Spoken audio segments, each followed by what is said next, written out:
Netanyahu के खिलाफ गिरफ्तारी वारंट। जी हां, बहुत बड़ी खबर है। आपको बता दें कि मशरिक़ वस्ता से बड़ी खबर आ रही है। इजराइल के मौजूदा वज़ीर आज़म नेतन्याहू को लेकर यह बहुत बड़ी खबर है। नेतन्याहू के खिलाफ गिरफ्तारी वारंट। क्या अब दुनिया के किसी भी मुल्क में कदम रखते ही नेतन्याहू की गिरफ्तारी हो सकती है? सोचिए, इजराइल के वज़ीर आज़म बिन्यामिन नेतन्याहू किसी ऐसे मुल्क पहुंचे जहां उनका सरकारी इस्तकबाल होना था, लेकिन एयरपोर्ट पर इस्तकबाल के बजाय पुलिस उनके इंतजार में खड़ी हो। यह कोई दरअसल फिल्मी कहानी नहीं, बल्कि बैनुल-अक़वामी फौजदारी अदालत यानी आईसीसी की जानिब से जारी किए गए गिरफ्तारी वारंट से पैदा होने वाली एक इंतहाई पेचीदा कानूनी और सिफारती सूरत हाल है।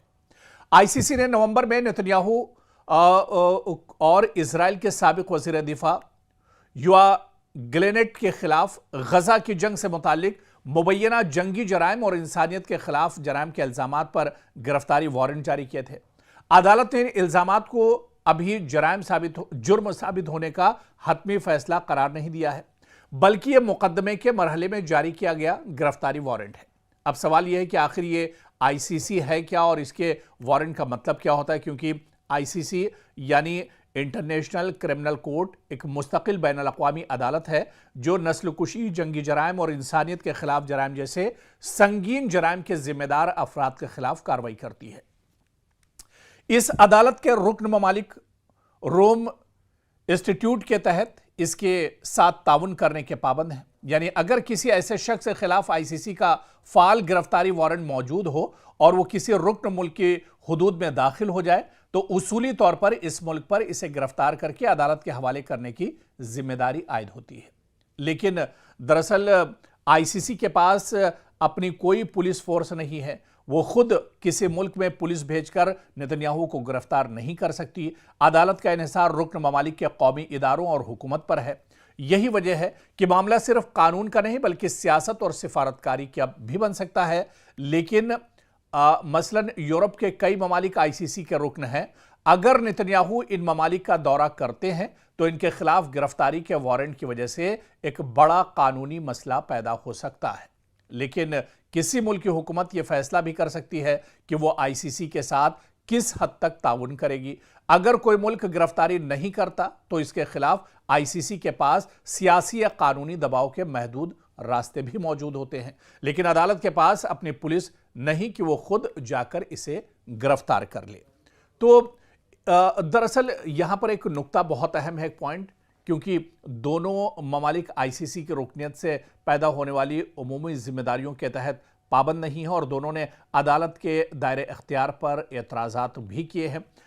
तो जो 125 ममालिक हैं, अगर इन ममालिक में कोई मुल्क एतराज़ करता है नेतन्याहू के दौरे पर और वो नेतन्याहू को अपने मुल्क की हुदूद के अंदर गिरफ्तार करना चाहता है, तो आईसीसी के कानून के मुताबिक, जाविये के मुताबिक, वो नेतन्याहू को कभी भी गिरफ्तार कर सकता है। क्योंकि दुनिया के कई ऐसे ममालिक हैं जिनकी तादाद 100 से ज़्यादा है जिन्होंने नेतन्याहू के खिलाफ गिरफ्तारी वारंट जारी किए हैं। और अगर इस तरह के किसी मुल्क में नेतन्याहू पहुंच जाते हैं तो उनकी गिरफ्तारी आने वाले दिनों में एक तरह से तय मान कर चलिए।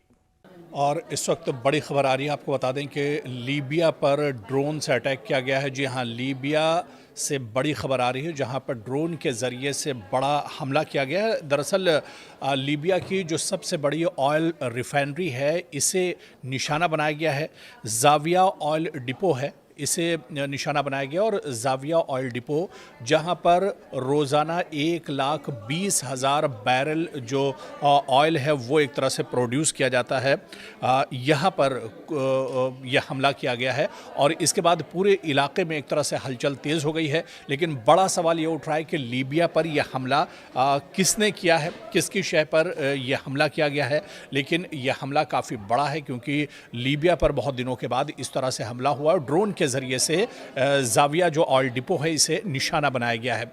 इसके बाद अब मशरिक़ वस्ता में और खलीजी ममालिक में एक बार फिर से जो हलचल है वो और तेज़ हो गई है। लीबिया क्योंकि अभी तक बिल्कुल पुरअमन था, यहाँ पर इस तरह के हमले नहीं हो रहे थे, लेकिन एक बार फिर से जिस तरह से ड्रोन हमला हुआ है और जाविया ऑयल डिपो को निशाना बनाया गया है, उसके बाद से अब पूरे मशरिक़ वस्ता में और पूरे जो खलीजी मुल्क हैं वहाँ पर एक बार फिर से हलचल तेज़ हो गई है। और जिस ऑयल डिपो को निशाना बनाया गया है।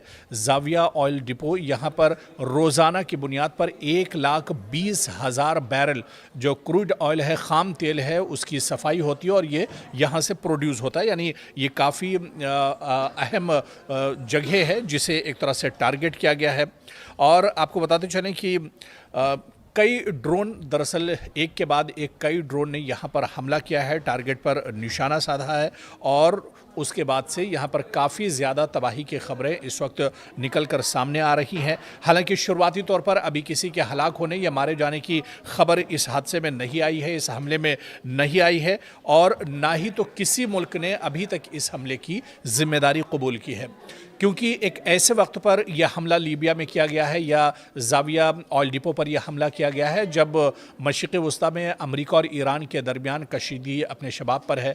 इसके अलावा दूसरी तरफ इज़राइल भी लगातार मशरिक़ वस्ता पर एक तरह से निशाना साधे हुआ है और उसकी नज़रें भी मशरिक़ वस्ता पर एक तरह से लगी हुई हैं।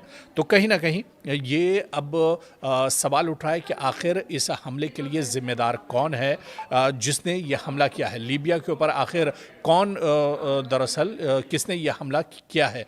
क्या इज़राइल की तरफ से यह हमला किया गया है या फिर ईरान ने यह हमला किया है या फिर अमेरिका की तरफ से यह हमला किया गया है? दरअसल बड़ा सवाल यही कि हमला किया किसकी तरफ से किया गया है और इसकी मंशा क्या कुछ है। जब मशरिक़ वस्ता में हालात इतने ज़्यादा कशीदा हैं तो फिर यह हमला किसकी तरफ से किया गया है?